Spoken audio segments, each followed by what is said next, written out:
Some narratives remain imprisoned within us as though secured by multiple locks.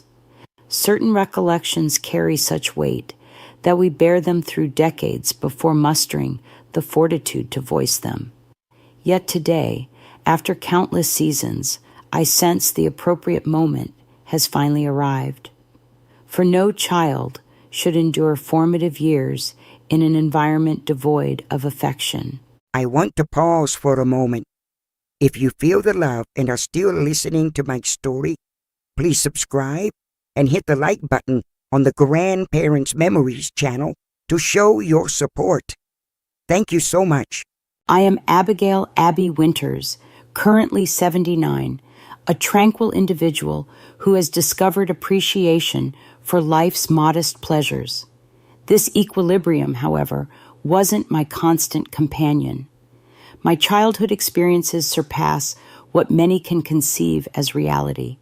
I was raised where dread established permanent residency, where unuttered words communicated more profoundly than articulated ones, and where each sunrise initiated an invisible conflict waged without observers. Pennsylvania's rural landscape welcomed my arrival in 1945, a community of unpaved thoroughfares and modest dwellings where neighborly recognition was universal. External perceptions suggested normalcy: an industrious father, a committed mother, two neatly attired children attending school daily. Yet behind our doors, an entirely contrary existence unfolded. My younger brother Nate and I comprehended prematurely that our upbringing diverged significantly from our peers, not through exceptional privilege, but through the aberrant sculpting influence of persistent apprehension. Robert Bob Winters, my father, commanded community respect, imposing in stature, perpetually well-groomed with penetrating eyes. His automotive repair business positioned him as a fixture in local commerce. Within his establishment, he projected conviviality toward patrons, occasionally waiving fees for neighbors' repairs, and exchanged pleasantries with passing youngsters. Domestically, however, he transformed into a taciturn figure with an inscrutable countenance. On those occasions when he broke silence, his utterances descended with crushing gravity. My mother, Evelyn Winters, possessed delicate beauty that appeared progressively diminished through passing years. Authentic smiles remain absent from my recollections of her. Her infrequent amusement manifested as hesitant and constrained, suggesting trepidation toward experiencing excessive happiness. Professionally inactive beyond our residence, her existence hinged entirely upon my father's garage earnings. This dependency rendered her choiceless, freedomless, voiceless. At school, I envied the other children. I heard my classmates talk about their parents with affection, telling how they were spoiled, how they received gifts, or how they spent afternoons playing in the yard. I would just lower my head and pretend to be distracted. Nobody could know how things were at home. What happened inside our house stayed inside our house. That's what my mother always said. On Sundays, my mother took us to Grace Methodist Church. It was one of the few moments when we felt free. I liked seeing the church full, the organ music and choir singing that mixed with the perfume of the ladies who sat in the front rows. Nate liked to sing the hymns, and I liked seeing him smile.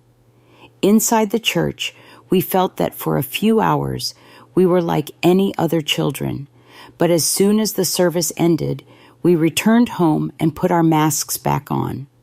Our father didn't like us going out much. He said the world out there was dangerous, that people were fake, that the town was full of gossips. He liked to keep the family under his watch. Our house had large windows, but the curtains were always closed. From the outside, no one could imagine what was happening in there. I grew up not knowing what affection was. I never heard "I love you." I never received a spontaneous hug from my father. My mother was more affectionate, but always in a discreet way, as if afraid to show too much. Nate, on the other hand, always sought the love that never came. He was more sensitive, more vulnerable, and perhaps because of this, he carried the heaviest burdens. Nights were always the worst.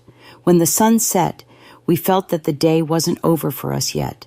The silence of the house was interrupted only by the sound of the front door opening and our father's shoes on the maple wood floors. My brother would curl up in bed, and I would press my hands against my ears, hoping the night would pass quickly. Over time, I learned to close myself off, to pretend nothing affected me. My brother, however, couldn't hide the fear in his eyes. I remember once, when I was about 9 years old, Nate came to me holding a broken toy, a toy truck that he adored. He held the little pieces as if trying to fix something beyond repair. I wanted to tell him everything would be okay, but in that house, such promises were empty. It was around this time that I realized our life couldn't continue this way forever. Something inside me said that one day all this would have to end. I didn't know when or how, but I knew that one day fear would have to give way to courage. Some people are like storms. You never know when they'll arrive or what damage they'll leave behind. You just learn to protect yourself. And I learned too early. My father, Robert Bob Winters, was a man of presence, tall, broad-shouldered, with always well-combed hair and a gaze that revealed nothing. He spoke little, but when he did, his voice carried the weight of a sentence. He was the type of person no one dared contradict, who needed just one word for the entire house to fall silent. He didn't need to raise his voice to command respect. His presence was enough to make my mother lower her eyes and my brother shrink his shoulders. In small-town Pennsylvania in the 1950s, men like him were common. Rigid family heads, tireless workers, owners of their homes and their families. Respect was earned through fear, not love. But what the neighbors saw was a respectable mechanic who offered free repairs to the poorest and who participated in town festivals as if he were a generous man. No one knew that inside the house, the man we called father was a stranger to us. I don't know at what moment I realized my father wasn't like other children's fathers.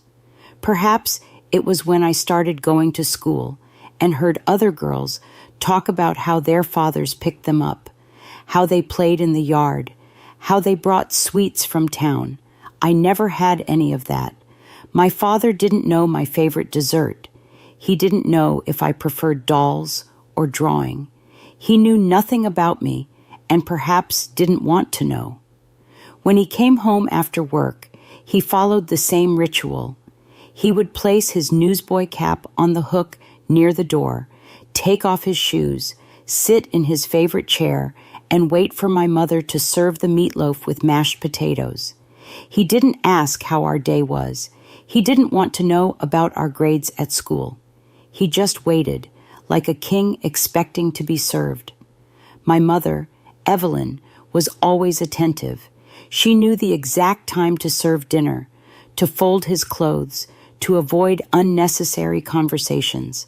She was a beautiful woman, but one who seemed to have faded over time. Her smile, when it appeared, was restrained, discreet, as if the world had taught her that too much happiness could be dangerous. Nate and I learned to be invisible.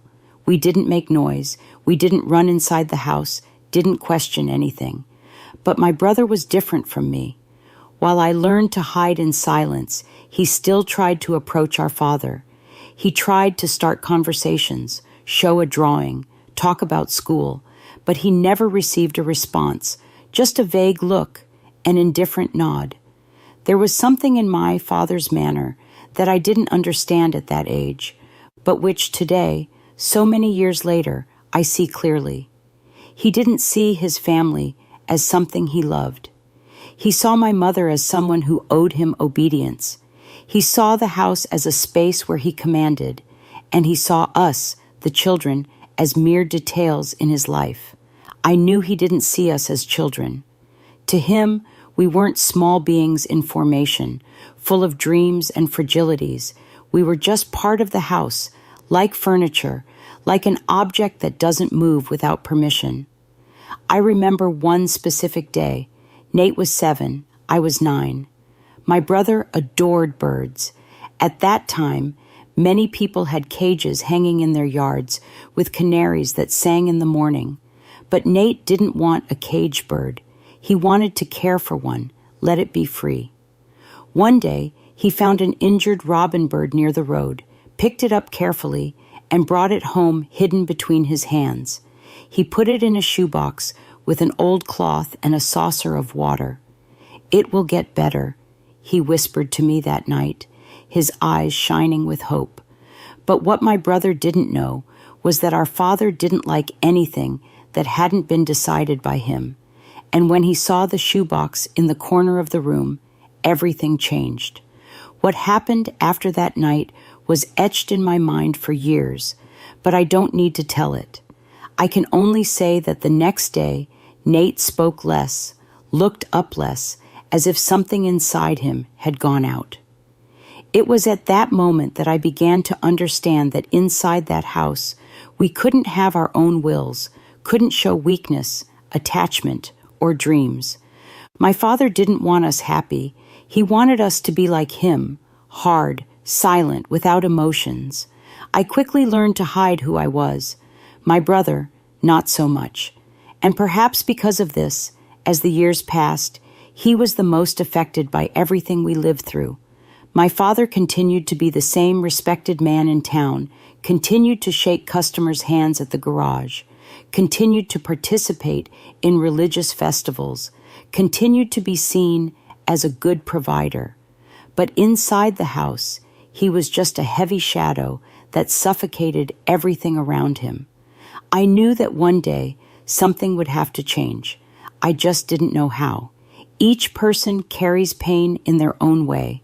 Some fall silent, others revolt, but no one passes unscathed when they grow up in a home where love never existed. My brother and I were always very different. Nate was born with a sweet heart. From an early age, he saw beauty in the simplest things. He liked to watch the sunset, follow ants carrying leaves, listen to the stories of older neighbors when they sat in front of their houses to sew.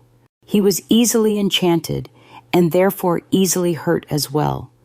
As for me, from an early age, I learned that the best way to survive was by closing myself off. I didn't cry, didn't ask for anything, didn't show emotions. Nate was the opposite. He always tried to get close to our father, tried to make conversation at dinner, show his drawings from school, ask about things he read in books. But our father never showed interest. At most, an impatient look, a sigh before turning away. My brother was still too young to understand what that meant, but I understood. I understood that love didn't live in that house. Even so, Nate didn't give up. He believed that if he tried hard enough, one day he would receive a gesture of affection. But that day never came. I grew up hearing insults, harsh words, feeling like a burden in my own home. But Nate carried another type of suffering, the kind that makes someone question if they deserve to be there, if they deserve to be part of the family, if they deserve to exist. And that was even worse. My brother had a dream. He wanted to be a teacher. From an early age, he was enchanted by school books. At that time, in small-town Pennsylvania, not everyone could study for very long. Most children, especially boys, stopped after a few years to help their parents with work. But Nate wanted more. He said he wanted to teach, that he wanted a different future. I remember well the day he told this to our father. It was a hot afternoon, and we were sitting on the porch of the house. Nate looked at the horizon with eyes shining with hope. "Dad, someday I want to be a teacher." Our father turned to him slowly, as if he had just heard the most absurd thing in the world. "Teacher, that doesn't give you a future, boy. A respectable man works." Nate lowered his head. I saw his fingers tightening on the hem of his shorts, a sign of nervousness he always had. But unlike me, he didn't know how to swallow his words. "But Dad, teaching is work." The silence that followed this phrase was heavy. Our mother looked down, pretending not to have heard. I, sitting beside them, held my breath. I knew that insisting on that was dangerous. My father stood up, adjusted his belt, and looked Nate up and down. "Stop this nonsense. You're not going to be a teacher. Nothing of the sort." Nate didn't say anything else, but that night, when we went to bed, he lay facing the wall, his eyes watery. I knew that something inside him had broken and would never be fixed. My brother always had a light heart, but over time, I noticed he was changing. Gradually, he became more quiet, more introspective. He no longer tried to make conversation with our father, no longer drew with such enthusiasm. Something inside him was going out. Once, he called me to the backyard and showed me an old cage he had found thrown behind our father's garage. "I'm going to fix it up," he said, with a glimmer of hope in his eyes. "And what will you put inside?" I asked. He smiled, but it was a sad smile. "Nothing. I just want to leave the door open." At the time, I didn't understand what he meant. Only much later did I realize that cage was a metaphor. Nate felt trapped, suffocated inside that house. But unlike me, who learned to survive by hardening, he still dreamed of freedom, still believed that one day he could fly. Over time, I got used to our reality. I would wake up, do my chores, help my mother, go to school, come back, stay silent. I learned to accept that our father was the way he was, and that nothing would change that. But Nate never accepted. He tried to find small refuges. He liked to read in hiding. He liked to spend time alone, drawing dreams in the dirt. But the sadness began to become stronger than him, until the day came when he simply gave up, not on life, but on trying to fit into that house. He stopped talking, stopped trying to please our father, stopped dreaming out loud. I saw the light in his eyes going out a little more each day, and that hurt me more than any word I had ever heard inside that house. One night, we were sitting on the floor of our room, Nate looking at the stars through the window. He seemed distant, as if his mind were somewhere else. "Do you think we'll ever get out of here?" he asked. I took a while to respond. I didn't want to give hope, but I also didn't want to take away what little remained inside him. "I think so," I answered after a long silence. He smiled slightly, but his gaze still carried immense sadness. "If we get out, promise me one thing." "What?" He looked at me, his eyes more serious than I had ever seen. "That we'll never let anyone treat us like this again." I held his hand. "I promise." It was at that moment that I realized we needed to get out of there, that somehow this story had to change, and that as great as the fear was, courage needed to be greater. Not all prisons have bars. Some are made of words, of glances, of years of silence. I want to pause for a moment. If you feel the love and are still listening to my story, please subscribe and hit the like button on the Grandparents Memories channel to show your support. Thank you so much. He was easily enchanted and therefore easily hurt as well. As for me, from an early age, I learned that the best way to survive was by closing myself off. I didn't cry, didn't ask for anything, didn't show emotions. Nate was the opposite. He always tried to get close to our father, tried to make conversation at dinner, show his drawings from school, ask about things he read in books. But our father never showed interest. At most, an impatient look, a sigh before turning away. My brother was still too young to understand what that meant, but I understood.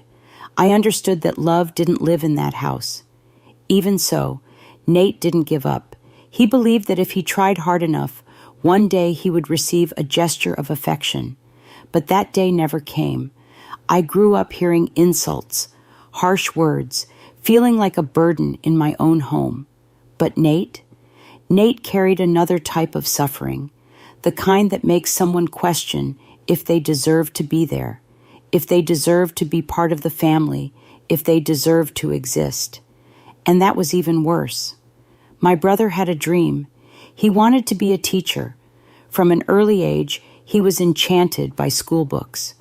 At that time, in small-town Pennsylvania, not everyone could study for very long. Most children, especially boys, stopped after a few years to help their parents with work. But Nate wanted more. He said he wanted to teach, that he wanted a different future. I remember well the day he told this to our father. It was a hot afternoon, and we were sitting on the porch of the house. Nate looked at the horizon with eyes shining with hope. "Dad, someday I want to be a teacher." Our father turned to him slowly, as if he had just heard the most absurd thing in the world. "Teacher, that doesn't give you a future, boy. A respectable man works." Nate lowered his head. I saw his fingers tightening on the hem of his shorts, a sign of nervousness he always had. But unlike me, he didn't know how to swallow his words. "But Dad, teaching is work." The silence that followed this phrase was heavy. Our mother looked down, pretending not to have heard. I, sitting beside them, held my breath. I knew that insisting on that was dangerous. My father stood up, adjusted his belt, and looked Nate up and down. "Stop this nonsense. You're not going to be a teacher. Nothing of the sort." Nate didn't say anything else, but that night, when we went to bed, he lay facing the wall, his eyes watery. I knew that something inside him had broken and would never be fixed. My brother always had a light heart, but over time, I noticed he was changing. Gradually, he became more quiet, more introspective. He no longer tried to make conversation with our father, no longer drew with such enthusiasm. Something inside him was going out. Once, he called me to the backyard and showed me an old cage he had found thrown behind our father's garage. "I'm going to fix it up," he said, with a glimmer of hope in his eyes. "And what will you put inside?" I asked. He smiled, but it was a sad smile. "Nothing. I just want to leave the door open." At the time, I didn't understand what he meant. Only much later did I realize that cage was a metaphor. Nate felt trapped, suffocated inside that house. But unlike me, who learned to survive by hardening, he still dreamed of freedom, still believed that one day he could fly. Over time, I got used to our reality. I would wake up, do my chores, help my mother, go to school, come back, stay silent. I learned to accept that our father was the way he was, and that nothing would change that. But Nate never accepted. He tried to find small refuges. He liked to read in hiding. He liked to spend time alone, drawing dreams in the dirt. But the sadness began to become stronger than him, until the day came when he simply gave up, not on life, but on trying to fit into that house. He stopped talking, stopped trying to please our father, stopped dreaming out loud. I saw the light in his eyes going out a little more each day, and that hurt me more than any word I had ever heard inside that house. One night, we were sitting on the floor of our room, Nate looking at the stars through the window. He seemed distant, as if his mind were somewhere else. "Do you think we'll ever get out of here?"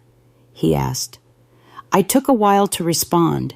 I didn't want to give hope, but I also didn't want to take away what little remained inside him. "I think so," I answered after a long silence.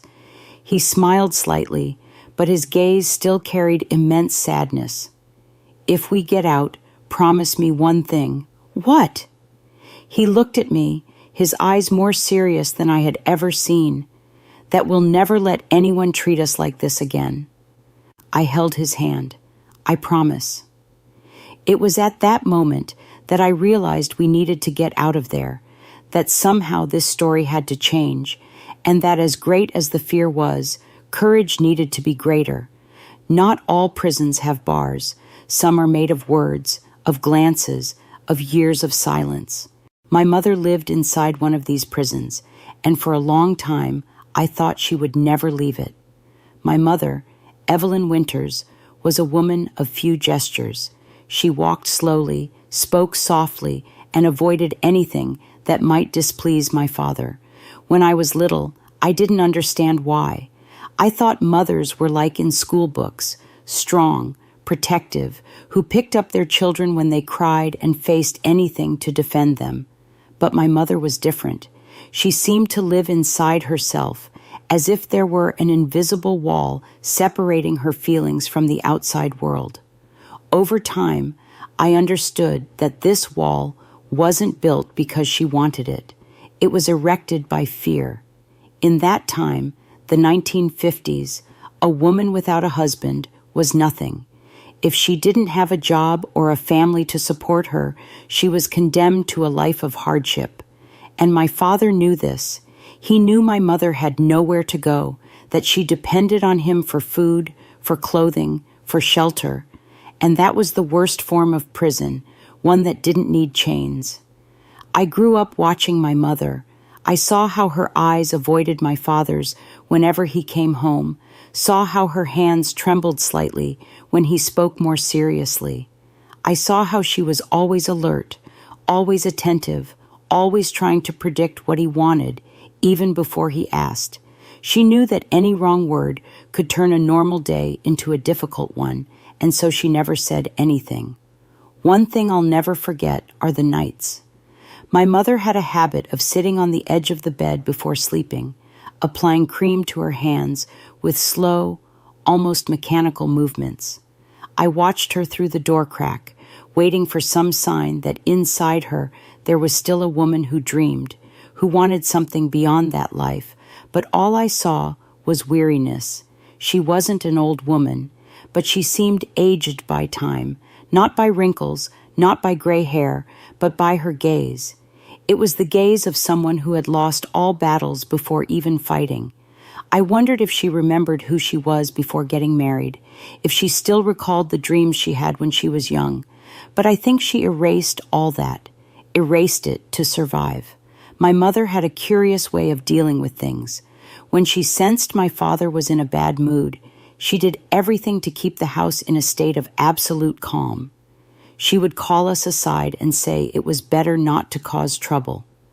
On days when my father came home early from work, she already had dinner ready before he even walked through the door. When he was quieter than normal, she avoided talking about money, about any problems, about anything that might bother him. She had such a deep fear that she began to anticipate. We grow up thinking adults know everything, but over time, I realized my mother was just a frightened girl who never learned to escape. I'll never forget that morning. It was an ordinary day. The sun was shining. The smell of coffee filled the kitchen, and Nate was sitting at the table, drawing on a piece of paper. My mother was washing dishes while my father read the Mill Creek Herald, as he did every morning. Everything was silent until suddenly something broke that silence. My mother stopped what she was doing, dried her hands, and said with the firmest voice I had ever heard come from her, "Robert, I wanted to talk about something." Nate and I looked at each other.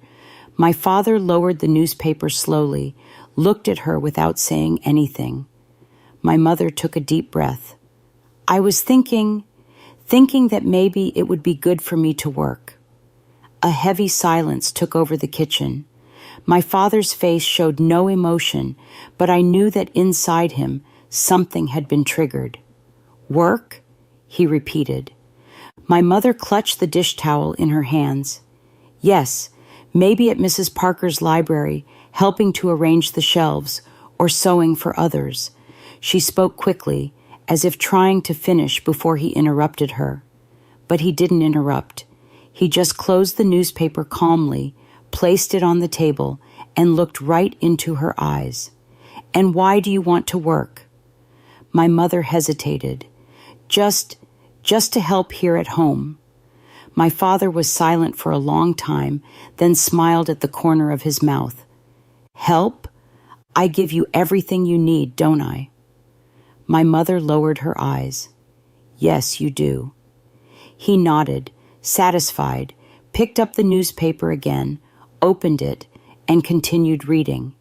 "Then stop talking nonsense." My mother stood there for a few seconds. I saw her heavy breathing, her lost gaze, and then, as if that moment had never happened, she returned to the sink and continued washing the dishes. That day, I understood that my mother would never leave because she didn't even believe she could. After that day, my mother never spoke about working again, never brought up the subject, but something changed inside her. She no longer smiled, not even at the little things. If before there was a remnant of joy in hanging clothes in the sunny yard, in arranging flowers on the table, in seeing Nate sing while drawing, that disappeared. She became even more silent, even more fragile, even more distant, and I realized she had lost the only thing that still remained inside her, hope. That's when I understood that if anything was going to change, it wouldn't be because of my mother. She was already too trapped. If someone needed to take action, it would be Nate and I. And someday, the opportunity would come. After all, no matter how long the storm, the sun would have to rise again. There are pains that time doesn't heal. Some memories don't fade. We just learn to carry them in a way that doesn't prevent us from continuing to walk. But with each step, they're still there. Time passed, but nothing changed inside that house. The days were always the same, the routine unchangeable. Breakfast served at the table, my father reading a newspaper in silence, my mother walking lightly, stepping as if avoiding waking something dangerous inside that man. Nate and I followed the invisible script we had learned since we were small. Don't raise your voice. Don't disagree. Don't show sadness. In small-town Pennsylvania in the 1950s, family life was reduced to work, school, and religion. Women knew their place was inside the house. Men knew their role was to command. And the children, well, the children just learned to repeat this cycle. But Nate and I didn't want to repeat this cycle.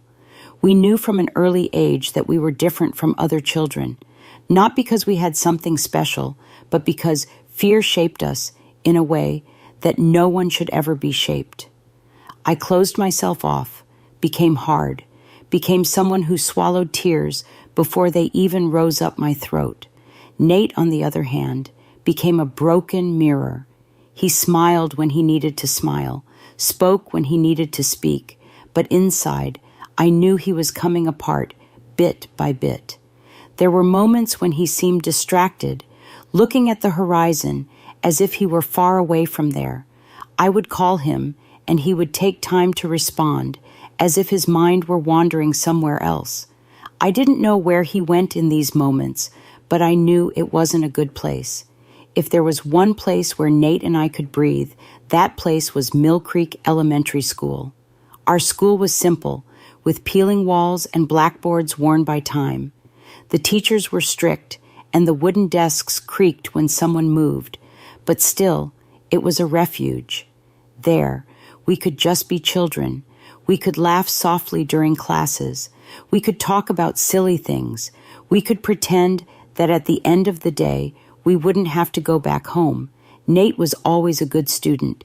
He liked math and history. He liked to draw maps in his notebook and solve difficult problems just for the pleasure of finding the answer. I also liked to study, but for me, school was just a break. For Nate, it was a dream. He wanted more. He wanted a future. But he also knew that for us, future was a luxury. No one in our house talked about tomorrow. There were no plans, no dreams, just days that repeated themselves. And perhaps because of this, Nate began to change even more. Over time, I began to notice that Nate was becoming increasingly distant. Before, he at least tried to talk to me, tried to tell me about his dreams, about the books he read, about what he wanted to do when he grew up. But then he stopped. He would spend long hours in the backyard, sitting under the shade of a tree, drawing things I couldn't understand. Sometimes he drew birds. Other times he drew open doors. I would ask what it meant, but he would just smile slightly and change the subject. Until one day, he looked me in the eyes and said something I'll never forget. If I were a bird, I would fly far away from here. I wanted to say something comforting, but what could I say? I also wanted to fly, but our wings hadn't grown yet. My mother noticed that Nate was different. She didn't say anything, but her looks betrayed her concern. Sometimes she would run her hand through his hair slowly, a rare gesture of affection. Other times, she would sit nearby and try to talk, but he never said much. I think somehow my mother knew we were trapped. She saw in us the same sadness she had carried for years. But unlike us, she had already accepted this fate. Nate and I still had hope, and it was this hope that made us more restless each day. Nate and I never talked about it, but I knew he had a plan. I saw in his eyes that he wanted to escape. Maybe not physically, because we were still children, but somehow he wanted to get away. And maybe that's why he spent so much time drawing. Maybe that's why he looked at the sky so much. I was afraid to ask, afraid that putting it into words would make it too real. But deep down, I knew. I knew that place would never be enough for us, and that one day, something would have to change. I want to pause for a moment. If you feel the love and are still listening to my story, please subscribe and hit the like button on the Grandparents Memories channel to show your support. Thank you so much. It was on a warm night that everything became clearer to me. The moon lit up the backyard, and Nate was sitting on the dirt, looking up. I approached slowly and sat beside him. "What are you thinking about?" I asked. He took a while to respond. "That I don't want to be like our father." I remained silent. I don't want to grow up and feel what he feels. I don't want to look at people as if they were small. I don't want to become a bitter man. I took a deep breath. "Then don't become one." He turned his face to me, and at that moment, I felt that this was a silent pact between us. Nate wanted to free himself, and somehow I wanted to as well. The question was how. Childhood leaves marks. Some are visible, like scratches on the knee or scars from falls in the yard. Others are invisible, but much deeper. Nate and I carried these marks. Each imposed silence, each stifled dream. Each night we lay looking at the ceiling, waiting for the storm to pass. And it was there, under the moonlight that night, that I realized time would not heal these wounds. Only we could heal them. Only we could change this story, and at some point, we would do it. There are moments in life that divide our story into a before and an after. When something happens and we know we'll never be the same again. That night, everything changed. I always knew our house wasn't a home. Houses should be places where people felt safe, where you slept without fear, where there was laughter in the hallways. But ours was never like that. We learned to walk in silence, to speak softly, to pretend we didn't exist. We learned to observe the signs, to predict storms before they arrived. But sometimes they came without warning. In that time, the late 1950s, families lived according to a predictable rhythm. The father worked outside, the mother took care of the house, the children obeyed. On our street, each house had its own routine, and all seemed to follow this same order. The difference was that in other houses, the living room lights stayed on late because families talked before going to bed. Mothers sat with their children on the porch to tell stories. Fathers carried the little ones on their laps, showing them the stars. In our house, the light went out early, and in the dark, we learned that silence was our best defense. It was an ordinary day. Nate and I had returned from school, done our homework, dined in silence as always. Our father was quiet, but that wasn't news. He was always silent, as if chewing thoughts he would never share. After dinner, I went to the room. Nate stayed in the backyard, looking at the sky as he did every night. I was already lying down when I heard a strange noise. It wasn't something loud. It wasn't something that broke the silence of the house at once. It was a muffled sound, as if someone were trying to swallow a sob. I got up slowly. My heart was racing because I already knew what that sound meant. I opened the door and saw my mother standing in the hallway with trembling hands looking into Nate's room. That scene never left my head, the way she stood there, as if trapped between the desire to do something and the fear that held her back. The way Nate stood, eyes fixed on the floor. The way the silence inside that house seemed to scream louder than any sound. That night, Nate was even more quiet. I wanted to ask, wanted to know what had happened, wanted to find some way to help him, but I already knew. I didn't need to ask, didn't need to hear anything, because I knew the weight of that look, the weight of someone who understood far too early that the world can be unfair, that some pains cannot be shared, that there are things that simply aren't spoken about. I didn't know what to do. The only thing I managed was to sit beside him in the backyard, in silence, looking at the same stars he so liked to see. And after a while, he finally spoke. "Do you think heaven is a better place?" I swallowed hard. "What do you mean?" He sighed. "Up there. Things must be fairer. People must be happier." That conversation frightened me because for the first time, I realized that Nate didn't just want to escape that house. He wanted to escape everything. After that night, I began to observe Nate even more closely. He was different, more silent than ever, no longer drawing, no longer smiling. It seemed that a part of him had been lost, and I knew that if I did nothing, perhaps he would be lost completely. So, for the first time, I took courage to confront my mother. One afternoon, I entered the kitchen while she was washing dishes. She was distracted and seemed tired, as always. "Mom?" She didn't look at me, just continued scrubbing the plate forcefully. "What is it, Abby?" I took a deep breath. "We need to get out of here." She paused for a second, but then continued washing as if she hadn't heard, but I knew she had. "Mom, look at Nate. He's not well." She remained silent for so long that I thought she wouldn't respond. But then, in a low voice, she said, "I know." My heart raced. "Then why don't we do something?" She took a deep breath. "Because I can't." I wanted to scream, wanted to say that wasn't true, that there was always a way out.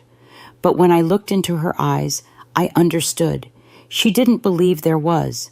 She had already accepted that fate, and if it depended on her, we would never leave. That night, Nate and I sat on the bed and talked like we never had before. We didn't need to say much. We knew what we needed to do. We knew no one would come to save us, and if we wanted to change our destiny, we would have to do it ourselves. It was there, at that moment, that everything changed, because for the first time, we felt something we hadn't felt in years: hope. And it was this hope that would guide us to what would come next. Fear keeps us still. Revolt makes us move. After so long swallowing each pain in silence, we realized that if we wanted to change our destiny, we would have to do it ourselves. The days passed after that conversation, but something inside me had already changed. I wasn't the same anymore. I couldn't be. What was once fear was gradually transforming into revolt. I began to see everything differently. Every detail of that house seemed to scream at me. The sound of the newspaper being folded by my father in the living room, the smell of the cherry cobbler my mother prepared with trembling hands, the sound of Nate's footsteps in the backyard, always slow, always dragging. I had never paid so much attention to these details, but now it was as if I were seeing our life from the outside, as if I could see each piece of this invisible prison that surrounded us. And all this gave me a certainty. We couldn't stay there forever. But leaving that house wasn't so simple. After all, we had nowhere to go. My mother was financially dependent on my father. Nate and I were just two children without money, without anyone who could take us in. So if we wanted to find a way out, we would need to be smart. We would need to act carefully. Nate and I spent weeks thinking about how we could get out of there. It wasn't something we could do just anyway. If we tried to leave without a plan, we would be forced to return, and then everything would be even worse. One day, while we were washing pans in the kitchen, I whispered to my mother, "Have you ever thought about leaving?" She stopped what she was doing for a second, her gaze fixed on the soapy water. "Go where, Abby?" I knew that would be the answer. Even so, I tried to insist. "Do you have any friends, any aunts in another city?" She sighed and continued washing the pans. "Don't talk about this, daughter. This isn't something to think about." But I knew she had thought about it. I knew that every night, when she looked at the ceiling before sleeping, my mother dreamed of a different life. Only she had already accepted that it would never happen. I couldn't accept the same. With my mother unable to act, I realized we would need to seek help elsewhere. The only person I trusted outside the house was Mrs. Gladys Parker, a neighbor who always treated us well. She was a strong woman, a widow who supported her house working at the local library. I waited for an afternoon when she would be alone and went there. "Mrs. Parker," I began nervously, "I wanted to know, have you ever thought about needing to leave home without having anywhere to go?" She frowned, curious. "Why that question, girl?" I bit my lips. I couldn't tell everything. If I said too much, I ran the risk of someone finding out and things getting even worse for us. "Nothing. It's just that sometimes I wish my mother had a place to go, you know."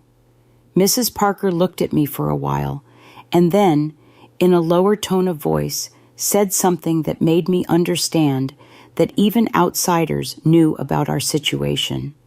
"Abby, some things in life aren't easy to solve, but never forget, no one deserves to live trapped." I wanted to ask more. I wanted to know if she could help. But before I had the courage, I heard a loud noise coming from our house. My heart raced. Without thinking, I ran out. When I arrived home, I saw my mother sitting on the sofa, hands pressed tightly on her lap. Her gaze was lost. Nate was in the room, lying on the bed, looking at the ceiling. I didn't need to ask. I already knew. I already knew something had happened, that once again, my brother had carried a weight that should never have been his. The revolt inside me grew in a way it had never grown before, and at that moment, I made the decision that would change everything. That night, I sat beside Nate and whispered, "We need to get out of here." He didn't respond immediately, but after a while, he turned his head to look at me. "How?" I swallowed hard. I don't know yet, but we'll find a way. He took a deep breath. I don't know if I can. I held his hand. Yes, you can, and so can I. It was the first time we had spoken about this out loud, and now there was no turning back. In the following days, I began to pay attention to everything: the times my father left and arrived, the keys my mother kept inside the cabinet, the few coins that were kept in the kitchen drawer. We couldn't just leave without a plan, but an opportunity would arise. And when it did, we needed to be ready. It was on a Sunday morning that everything happened. My father left for the garage earlier than normal. My mother was at church. Nate and I were left alone at home. We looked at each other. We didn't need to say anything. We went to the cabinet, took the keys, took the coins, took a bag with some clothes, and then we left without looking back, without fear, without doubt. From that moment on, the fear that had kept us trapped our entire lives was replaced by something else: courage. And this courage would guide us to what would come next. Life has a curious way of settling accounts. Sometimes justice comes quickly, other times it takes longer. But one thing is certain: no one escapes it forever. That Sunday morning, when Nate and I left home without looking back, I felt something I had never felt before: freedom. Even with my heart racing, even without having a completely structured plan, there was inside me a sensation I had never experienced. I felt that for the first time, we owned our story. We walked quickly along the dirt road, not exchanging many words. The sound of our footsteps seemed to echo inside me, as if it were an announcement of what was to come. The world seemed bigger than ever, but at the same time, we knew it wouldn't be gentle with us. I didn't know exactly where we were going, but I knew we couldn't go back anymore, and fate was already taking care of the rest.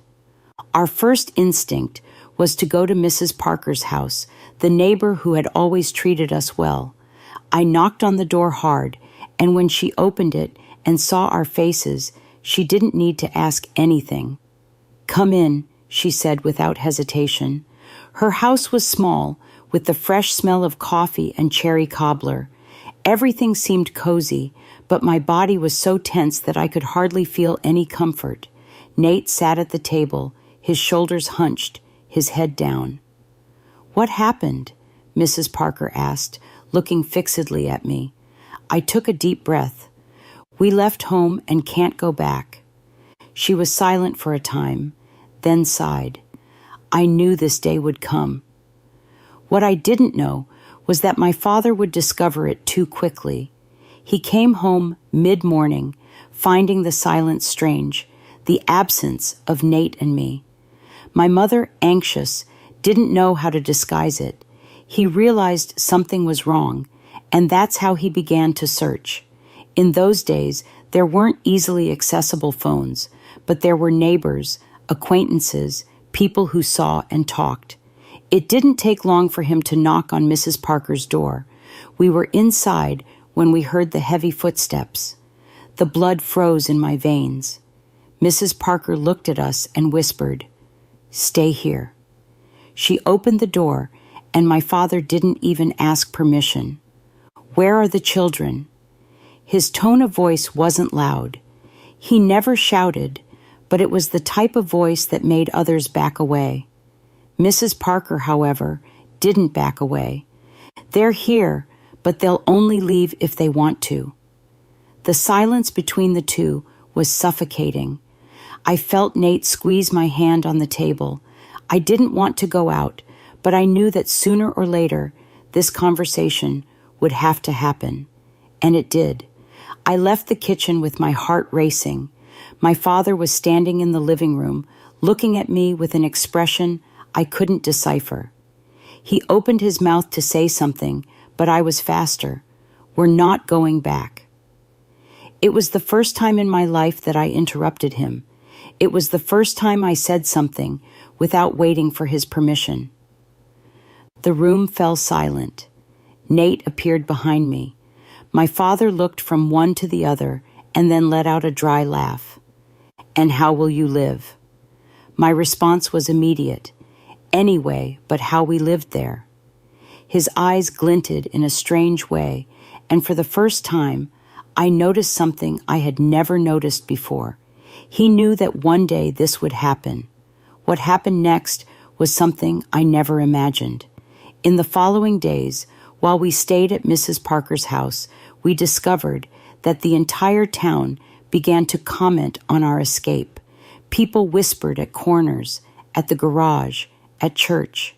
The neighbors began to look at my mother with more attention, and that's how something unexpected happened. My mother, who had always been trapped by fear, began to realize she wasn't alone. From the moment they knew what happened, some women in town began to approach her, Mrs. Parker mainly, and so, little by little, my mother began to free herself. I want to pause for a moment. If you feel the love and are still listening to my story, please subscribe and hit the like button on the Grandparents Memories channel to show your support. Thank you so much. She never had the courage to leave alone, but when she realized her children had left, she realized she had no more reason to stay. And so, on any given afternoon, she also left. When my father realized he was alone, it was too late. He tried to convince people that we had exaggerated. He tried to make my mother return, tried to say we were ungrateful, but no one listened anymore. For the first time in his life, he no longer had control over anything, and the man who always thought he would never need anyone ended up alone. Time passed. Nate and I managed to move on with our lives. It wasn't easy, but little by little we found our way. My mother also found a new way to live. She began to work, to support herself. And my father? Well, the last thing we heard was that he lost the garage, that he became a reclusive man, that he was no longer that respected mechanic. He learned too late that the fear he imposed for years didn't guarantee him anything in the end. Because when fear ends, what remains are the choices we made in life, and his led him exactly where he never wanted to be, alone. Not all freedom comes without marks. Some are conquered at a high price, and as much as we manage to move forward, the past always leaves traces. But what we do with these scars defines who we become.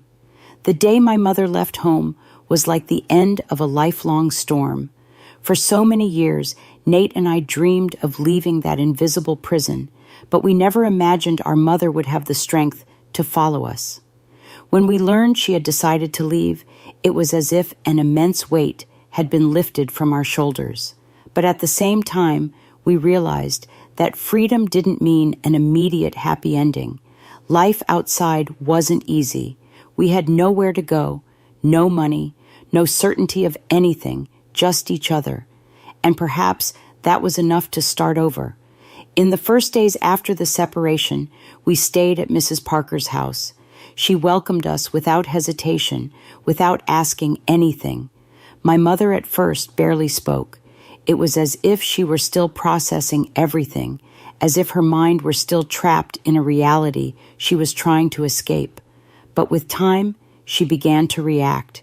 She began to help Mrs. Parker at the library, began to go out more, talk with other women in town, began to realize she could exist without needing to ask permission.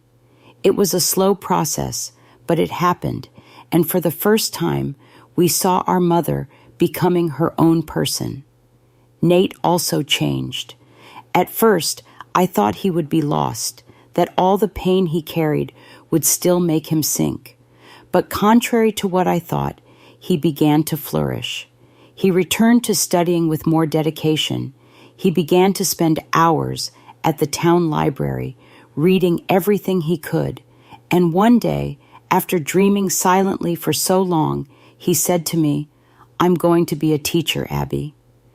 It was as if the boy who drew birds had finally found his wings, and I knew he would fly high. But I I didn't know what I wanted to be. I just knew I wanted to live. And more than anything, I wanted to never again feel afraid to exist. So that day, we made a promise. We will never be like him, Nate said. Never, I repeated. It was a simple promise, but one that changed everything. One afternoon, while we were sitting in the backyard, my mother looked at us and said something I never expected to hear. Forgive me. Nate and I looked at each other. For what, Mom? I asked. She took a deep breath. For not protecting you. My heart tightened. Nate lowered his eyes. You did what you could, he murmured, but she shook her head. I should have done more. I should have left earlier. I knew she carried guilt, but I also knew it wasn't her fault because she too was a victim.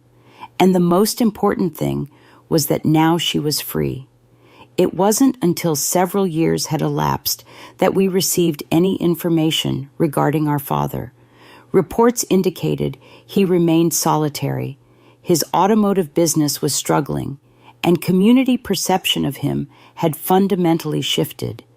Then, unexpectedly, a visitor arrived at our doorstep. Upon my mother answering, we beheld Robert Winters, though scarcely recognizable as the commanding mechanic and household autocrat from our memories. Time had diminished him physically. His once intimidating gaze now lacked its former intensity. What brings you here? My mother inquired directly. Drawing a measured breath, he responded, I've come to speak with you. She offered no verbal reply. Nate materialized at my side, equally silent. We had anticipated this confrontation for countless years, awaiting his acknowledgement of his transgressions. Yet when confronted with the actual moment, we discovered its significance had evaporated. His presence no longer held meaning in our lives. My mother declined to welcome him inside. Recognizing the futility of further communication, after an extended pause, he simply turned away and departed permanently. Time continued its progression. Nate fulfilled his long-standing ambition by entering the teaching profession. I discovered my own direction. My mother, despite the passage of decades, never reverted to the diminished figure from our early years. She uncovered within herself an unexpected resource, resilience, and collectively we endured, we liberated ourselves, though permanent impressions remained. Complete erasure of our experiences proves impossible. We cannot pretend to have emerged unaffected, yet we've developed methods of carrying these imprints without remaining captive to them.